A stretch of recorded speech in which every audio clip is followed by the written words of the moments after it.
Buenos días, hoy vamos a tratar sobre la vía corticoespinal y pues dos temas subsecuentes que son o un empalme que son pues la motoneurona superior y la motoneurona inferior. Ahora, ¿dónde está localizado el tracto corticoespinal? Bueno, está localizado en dos partes. Está localizado en el cordón anterior de la médula espinal y otro tracto que es el más voluminoso está en el tracto lateral, en el cordón lateral de la médula espinal. Recordemos que la médula espinal tiene tres cordones que son el lateral, pues los cordones laterales, los cordones anteriores y pues los cordones posteriores, que en este está en el fascículo de Gracil y de Cuneatus. Ahora, el tracto córtico espinal lateral, pues obviamente se encuentra en el cordón lateral de la médula espinal y es este tracto que está aquí, que es el más voluminoso. Y también hay un tracto córtico espinal anterior, pero ¿por qué hay uno anterior, otro lateral? ¿Qué funciones tiene cada uno? O sea, ¿por qué hay uno anterior, otro lateral? ¿Por qué este es más voluminoso que este? Y bueno, es por esto. Empecemos pues, por dos partes. Por, por acá, en esta parte superior, pues esta es la corteza cerebral. Entonces, de aquí salen pues los axones, principalmente la corteza motora primaria, la cual se encuentra en el giro precentral. ¿Por qué se llama giro precentral? Pues está antes de una cisura que se llama la cisura de Rolando. Y pues ahí se encuentra la corteza motora primaria que se encarga, pues como su nombre lo indica, de los movimientos motores voluntarios. Ahora, sí, porque hay involuntarios, como los reflejos, por ejemplo. Eh, Y otro nombre que tiene es la vía piramidal. Y se llama vía piramidal porque aquí en esta corteza, más adentro, hay diferentes capas. Y las neuronas que dan lugar a estos axones, pues están en la capa piramidal interna de la corteza cerebral. Y por eso se llama tracto córtico espinal. Tracto córtico espinal no, vía piramidal. Y pues córtico espinal, pues porque va desde la corteza pues hasta la médula espinal. Ahora, estos axones que van bajando por aquí llegan a una estructura que se llama la cápsula interna. Pasan por aquí. Sí, no vamos a entrar en detalles por dónde pasan, porque por ahora no es necesario. Pero sí es necesario recalcar que este lugar de aquí es muy propenso a veces a tener eventos cerebrovasculares, por ejemplo.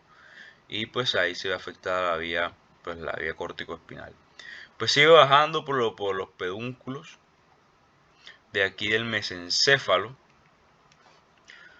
Esta mesección, pues el del mesencéfalo va bajando hasta el puente. Después del puente llega a la médula oblongada superior, pero no vamos, solo quédense con que va bajando por aquí por la parte anterior. Ahora, es súper importante esto, porque en este punto se da la decusación de las pirámides o la decusación piramidal. Esto incluso se puede ver macroscópicamente, cómo se pasan los axones en un espécimen. Ahora, vemos aquí cómo se da esta decusación de las pirámides. ¿Qué es la decusación de las pirámides? Que los axones que venían del lado derecho, por ejemplo, pasan hacia el lado izquierdo. Y pues los axones que vendrían del lado izquierdo, pues pasarán al lado derecho. Ahora, ¿por qué esto es importante? Porque como consecuencia de esto, pues el hemisferio derecho, por ejemplo, controla el hemicuerpo izquierdo y viceversa. Entonces, si yo tengo una lesión motora de un evento cerebral vascular en la corteza, pues va a afectar el lado contralateral. ¿Por qué? Pues porque este lado es el que controla el lado el hemicuerpo contrario. Y pues como podemos ver, se ve bastante bien en la imagen que se pasan los axones de acá. Esto es un 90-95%, pero hay unos axones pues, que pasan directamente. O sea, que siguen bajando vertical y no se decusan. Ese es el tracto córtico-espinal anterior y este es el tracto córtico-espinal lateral. Por eso es que hay dos tractos córtico-espinales. Y ya. Eso es en cuanto a la vía piramidal, en cuanto a su recorrido. Ahora, ¿qué es esto de aquí? Este es el homúnculo de Penfield. Y denota, pues, vamos a sacarlo más, denota algo muy especial y es qué tanta masa o qué tanta especialización a nivel neuronal se le destina a ciertos lugares del cuerpo, en el humano particularmente. Podemos ver que las partes de las extremidades inferiores pues se ven un poquito delgadas, pero las partes de las manos, de la boca, de la lengua, por ejemplo, son muy grandes. Esto es debido a que se destina mucha masa cerebral a estas funciones y es algo evolutivo porque, por ejemplo, aquí se puede notar la motricidad fina que tienen los seres humanos por la gran cantidad de terminales nerviosas encargadas a este punto, por lo menos las expresiones faciales, al movimiento de la lengua, para el habla. Por ejemplo, por eso es que estas partes son muy grandes, porque están muy destinadas a esa acción en particular. Ahora también, después, en el otro video, pues veremos el homúnculo de Penfield, pero sensitivo. Miren, aquí estaban los cortes, donde se hace cada corte, el corte A, el corte B, el corte C, por si quieren parar el video y ver dónde está cada corte y leer aquí pues más profundamente. Entonces podríamos deducir, vamos a empezar a deducir, ¿qué pasa si yo tengo una lesión aquí? Si yo tengo una lesión aquí, si yo corto aquí, pues voy a tener una manifestación clínica en el lado contralateral. Es decir, si este es el lado izquierdo, pues tendremos una manifestación en el lado derecho. Pero ¿qué pasa si yo corto acá abajo? Aquí, por ejemplo. Pues lo que pasa es que tendré la lesión pues ipsilateral, porque ya eso es debajo ya de la decusación. Entonces si yo corto aquí, pues de aquí hacia abajo, la persona pues no puede mover esa parte del cuerpo a la que estaba destinada las acciones que vayan de aquí para abajo. Pero de aquí para arriba pues la va a poder mover. Entonces, por ejemplo, eso es lo que pasaría a una persona pues, parapléjica. Ahora, vamos a pasar a la siguiente diapositiva para ver esto más ejemplificado de una mejor forma.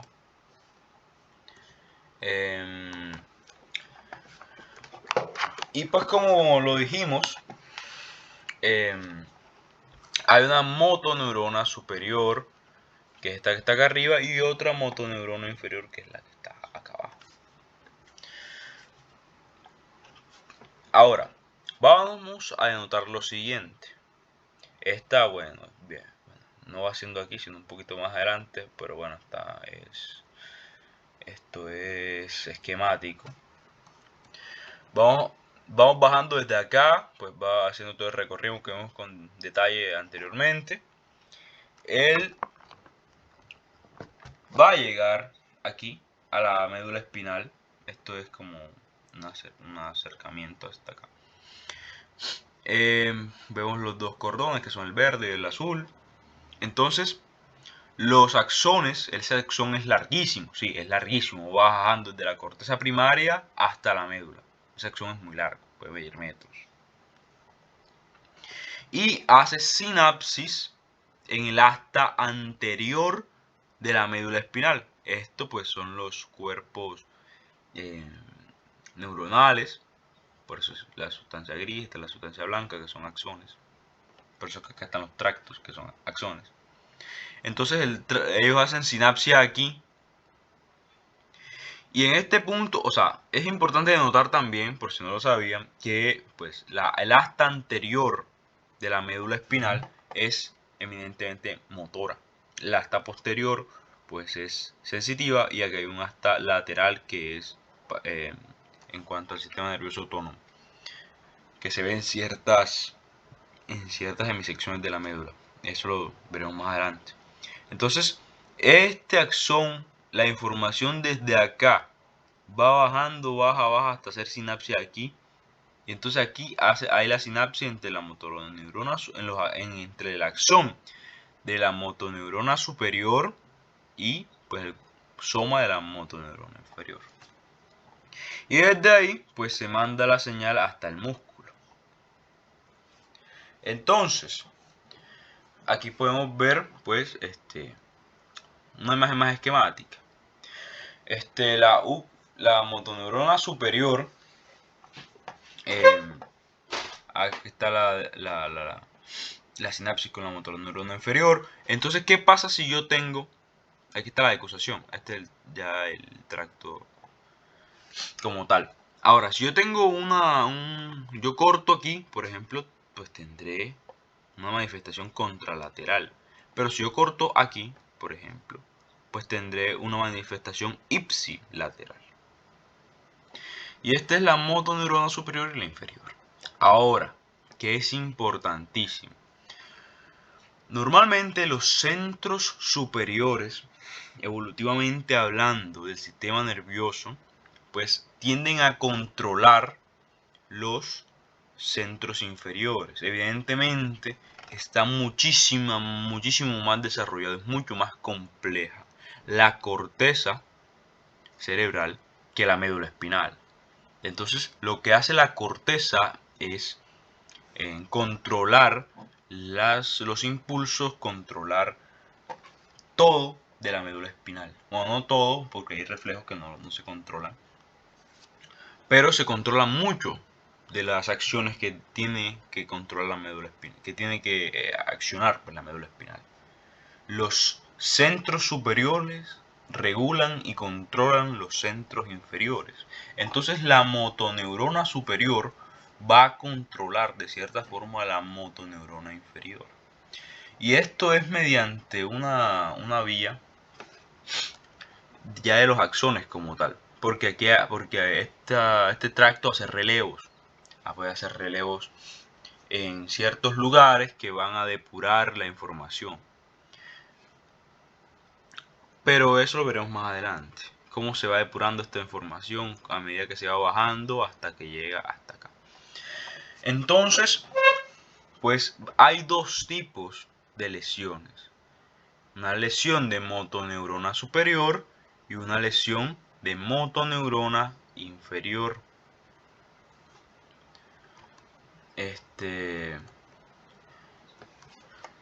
¿Por qué se van a caracterizar? Pues vamos a deducirlo. Si yo tengo un evento cerebrovascular en la corteza, pues va a afectar que sea en este punto, donde salen los axones. Y va a afectar a la motoneurona superior. Entonces, ¿cuáles van a ser las características? Si esta era la que controlaba, pues la de la médula espinal ahora va a estar como sin control. Entonces los síntomas van a ser lesión de motoneurona superior. Tono muscular va a ser muy rígido. Eso se llama espasticidad. ¿Por qué? Porque, por así decirlo, esta es como la que da el movimiento fino, la suavidez al movimiento. Entonces, cuando esta predomina la inferior, pues el movimiento va a ser mucho más rígido, más rústico, si es que hay movimiento siquiera, porque no puede haber movimiento, nadie lo va a ejercer, o sea, nadie va a mandar a que se mueva algo porque pues, las neuronas están dañadas o afectadas. Entonces va a haber una rigidez, porque primero no hay quien ordene ni quien controle. Ahora, en cuanto a la masa muscular, pues no va a haber ningún cambio. A priori, a corto plazo, sí, de forma muy rápida, no va a haber ningún cambio. Y no hay ninguna fasciculación. Esto no lo vamos a ver, simplemente iba en la gráfica. En cuanto a los reflejos tendinosos, esto va a ser muy intuitivo. ¿Qué pasa si esta era la que controlaba? Pues que ahora va a tener una hiperreflexia, por ejemplo, del reflejo rotuliano, el que te hacen en la rodilla. Voy a tener una hiperreflexia. ¿Por qué? Porque no nadie está controlando los movimientos. Entonces, al yo golpear, hay una disregulación del movimiento. No hay control, por eso es hiperreflexia. Ahora, ¿qué pasa el lado contrario?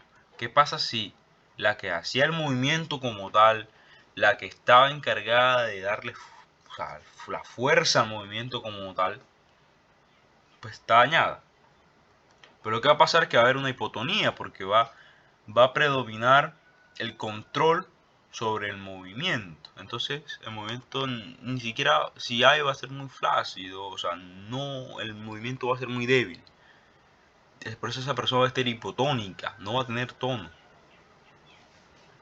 Ahora, por esa consecuencia va a haber una atrofia muscular. En cuanto a la motoneurona superior, en estados más avanzados sí hay una atrofia muscular también por pérdida de uso. Pero bueno, vamos por motoneurona superior. Inferior, digo. Ahora, va a haber fasciculaciones, como dije, no vamos a centrarnos en este, pero va a haber una hiporreflexia, o sea, va a haber una disminución del reflejo o va a haber una arreflexia directamente. ¿Por qué? Por lo mismo. Porque hay